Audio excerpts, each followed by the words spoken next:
Welcome back to the Webby and O'Neill channel. Plenty to talk about. The media are going in on Man United and we're going in on them. Webby, first of all, Sancho, £40 million United are being talked about. That's what they want. Is that too much, Webby? Is it realistic? In today's market, no, but I'd be over the moon because it looks like he's not got a future there with what happened last year. And then it summed it up his United career, the missed penalty against City at Wembley. Sometimes players aren't destined for this club.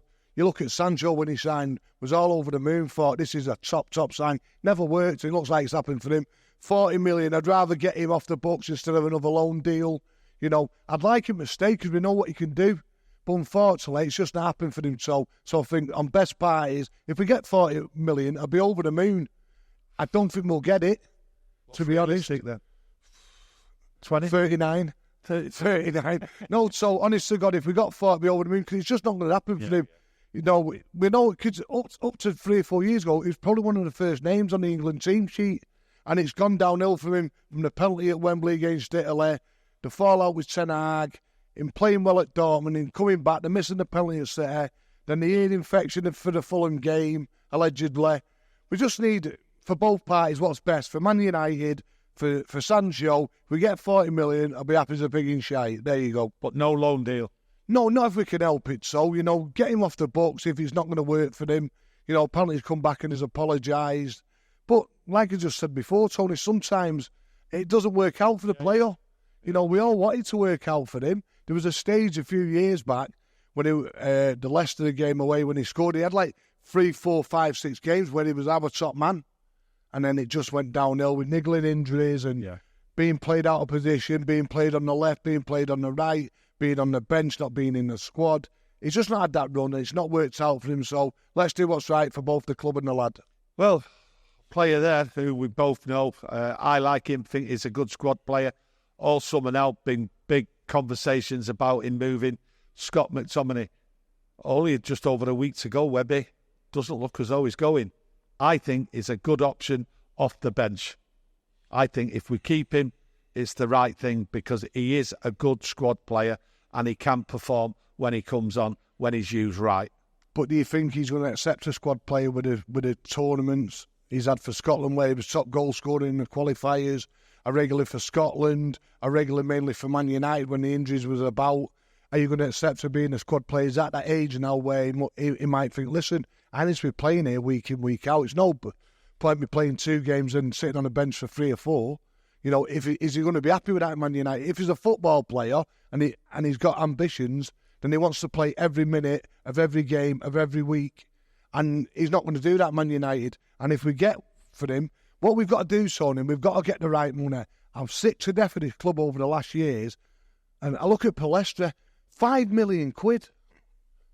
So he just sold 2 kids for 45. Yeah. He's an international player and a top player at that. He never got his chance at United in my eyes. Every time I've seen him for United, he never let us down. When he played for Uruguay, mint. I know they've got like a 45% selling fee, but when are we going to get proper money for players? Now, if Scott does go to Napoli, hit him for 40 million, hit him for 30 million. Don't give him for 2 and 8, which we have done in the past. Yeah.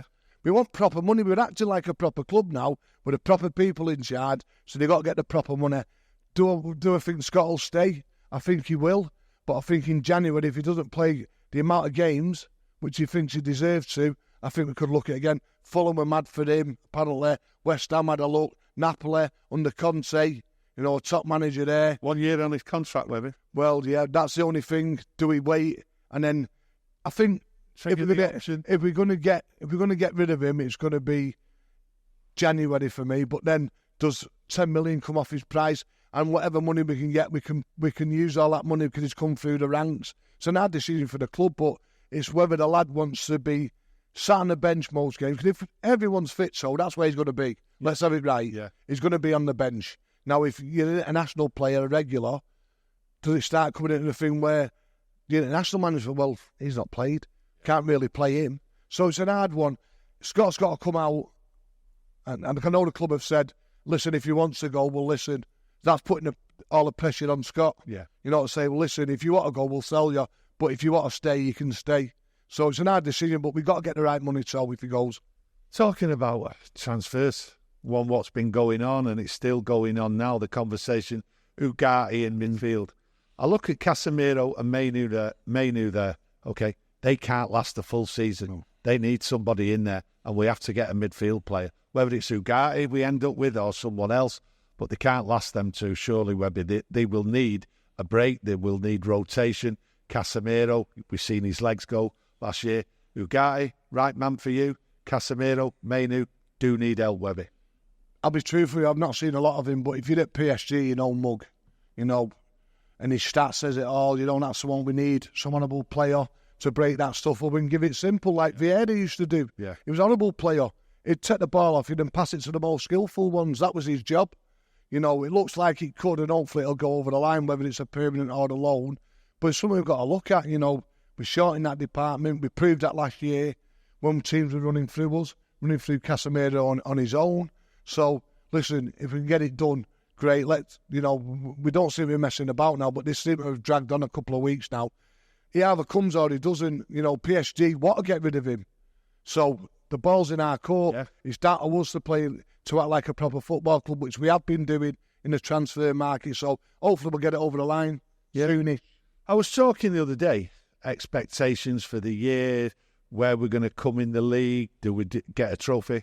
What's your expectations, Webby, in the league, and should Man United really be looking at winning a trophy again this year? Top four. We've got to be in that top four. We've got to play at that Champions League party, because for me, now, some people find I like the comment I'm going to make. The Champions League without Manchester United, it's like Tom without Jeddah. You know what I mean? Yeah. There's no greater feeling as a United fan being in that ground on a cold September night, pouring down with rain, and those kids are getting sold, waving that flag, and you can hear that music, the smell of Bovril and meat pies, and gets you up, Tom. Yeah. So, but let's have it right, the Premier League has got a lot better.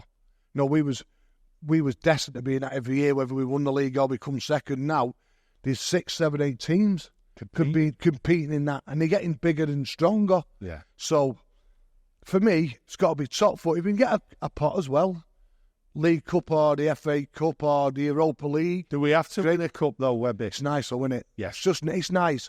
But top four minimum, so. Yeah. And it's going to be hard. It's going to be hard. So if we get that top four and don't get a trophy, that's okay. I think it's not okay as a United fan. We spoil. Yeah. Well, we have been spoiled over the years, but let's have it right with what's happened last year and the years before. We've been nowhere near. And we got in the Champions League and we're made to look fools out of the first group stage. So no, it's got to be top four for me. And if there's a chance of a pot or two, let's grab it, because the squad's big enough now. Yeah. That's true. I heard the manager say the other day he wanted 2 players in every position, and he's virtually nearly got that now. If we get a Ugarte in, we've virtually nearly got that now. So let's see, but minimum top four, Tony, minimum. Right, now then, I've got to go into this, Webby, because I've been looking round, listening, watching what's been going on. Last year, we was getting hammered from every pundit across every media outlet. They're starting to hate again on us, Webby. But I'll tell you something. I watched that TalkSport. Simon Jordan. Plant pot. We know what they're like, right? They just hate Man United. Well, he just got pulled up this morning because he was accusing that Erik Ten Hag would be out before Jadon Sancho, and he denied ever saying it. Is that typical of media backtracking? Simon Jordan, you know what he's like. Mr. Jordan bought a football club and took it to the ground. What he knows about football, he could write on the back of a stamp. Kid with a lot of money in London, got busy, bought a football club, nearly ruined it. When I see him on the telly or heard him on the radio, just turn it off, because he's an absolute clown. But you know what, so what I listen to? I listen to ex-players who have been there, done it, played in the Premiership, played it at the national level, played at the top, and I listen to them. Simon Jordan, it's like giving a monkey a machine gun with him when you put him on that radio. It's clueless. He's just he's looking for it, so that's all he's there for. Looking for it. Listen to TalkSport because I hate Man United. The bloke is a clown. Well, I've got to agree with you. That is a clown at times. I agree with you. Sometimes I do like one or two things. Did you ever see the argument he had with Eddie Hearn? Tried to tell Eddie Hearn about boxing. Yeah. That summed him up, mate. Yeah, you'd probably get him on today telling David Gowan how to play cricket. Yeah. Well, his sidekick today, right, was Martin Keown. Oh. And you know how he hates United. He's trying to police horse. Yeah, well, he slaughtered United all last year. And I've heard him say a few things over the last couple of weeks. Now, today, he even acknowledged that Simon Jordan had slagged Erik ten Hag off and said he would be out before Jadon Sancho. Not involve Jadon Sancho, who quite frankly is not good enough to play for Man United anyway. And has played his last game. Ten Hag will want him out so, of the building. The problem is, will Ten Hag still be there himself? Well, in the years they can't keep losing games. I mean, if they'd have lost their last game against Brentford, 1-0 down. Have you seen a convincing performance at Old Trafford yet this season? No, I agree with you. Go back to the first but day I don't against think having Wolves. Jadon Sancho in the mix will make any difference. Have a look at being 2 down to Forest. Have a look at 1 down to Brentford. I agree with you. I think, Mark, I think Ten Hag outlives Sancho at United. Does he really? I don't know, Let's wait Jim. and see. I don't know. He's not far wrong, Martin. If Ten Hag keeps on putting a team out like this, by January there'll be a pinch point. If Mourinho was getting those results, the former players would be up in arms. I don't really hear it from the former players. Okay. Maybe Ten Hag has a personal relationship. Maybe with not these just other Sancho. Maybe Ten Hag's got it all to do too. We'll see. Because I don't see it in the results. They're the clowns what TalkSport are presenting when they talk about Man United, but not the only ones. He's an ex-player. He's Arsenal. He's not going to say anything nice about you. No, is he? You know, you see him when he's on telly there. He always seems to do the Arsenal games. And Christ, he's that far up Arteta's bum. He'd come out of his mouth. You know, and he's going to back his own team. But, you know, the likes of Keown, you know, for years he's suffered under United. We've ruined his playing career. Yeah. You know, he won 1 league, 1 cup. You know, half-decent player, don't get me wrong, but we've ruined his playing career, so he's not going to say anything nice about us. And, you know, for some of these pundits, who's not just Keown's career we've ruined a lot of players' careers through the trophy cabinets. They're going to slag us off because each morning they wake up in the big house, they come downstairs to the maid and look in the trophy cabinet, there's 1 pot there. We destroyed. Or 2, there's a teapot there. We destroyed them all. Sheriff knows deep down, Tony, that if he would have come here, the amount of silverware they would have won. And he keeps saying, he has to go back home. No, have the balls, Alan, and say you made the biggest balls up of your life. Yeah. Be a man for once. Yeah. You know, when we talk... I'm on a ride rant here, aren't we, by the way? Yeah, you are going. Yeah, keep going, Webby. Now, I'll see if I can get you ranting a bit more, to be honest with you. Now, if you look back, right, how the media slaughtered Erik, they were dying for him to be sacked. But do you know what? The last 2 press conferences I've seen from Erik ten Hag, he looks on it. He looks as though like he's taking no messing at anything. He's there. He's got the authority. He's now telling the players, Webby, man up or you're out. Yeah. There's no prisoners here. Do you know, looking at it, so I look back at the City game and probably from the Arsenal game here last year when they beat us 1-0, we're defending as 11 men now, not 6, 7 or 8. We're defending as a team. Now, I'm thinking, is that the new people what have come in as well? But I'm looking back, this started last year, the Arsenal game 1-0, and then obviously we won at Brighton, we beat Newcastle, we beat City. Liverpool away 0-0. Yeah. Do you know, we defended as a team, as 11 players, not the 6 or 7 or 8. You know, and I'm looking at the manager now. Listen, Tony, if Erik ten Hag's the manager of Manchester United and we play City at darts and we get beat, the pressure's on him. Yeah. Tiddlywinks, everything. It's the biggest club in the world, Tony. So if you lose a game or you lose 2 games of 3, the pressure's right on you, but he looks up for it. And I'm putting that down to proper people being around him. Because didn't Jim Ratcliffe say the week, Erik was trying to fix the roof? He was trying to do all the problems of the club. And now he's got football people. He can bounce off this stuff too, and it's not all on him. And he can focus on the team. How I look at that Sir Jim Ratcliffe comment about Erik had to fix the roof, he was like taking it away from Erik. He was telling everyone, this man had the world on his shoulders here and he had no help. Now we've put the people in place. That's how it looks. No excuses now, Tom. He's got no excuses. His sole thing is that football team. Yes. Maybe not the training, because Sir Alex never went training. He had Rhett Mullenstein and McLaren and people like that around. People in.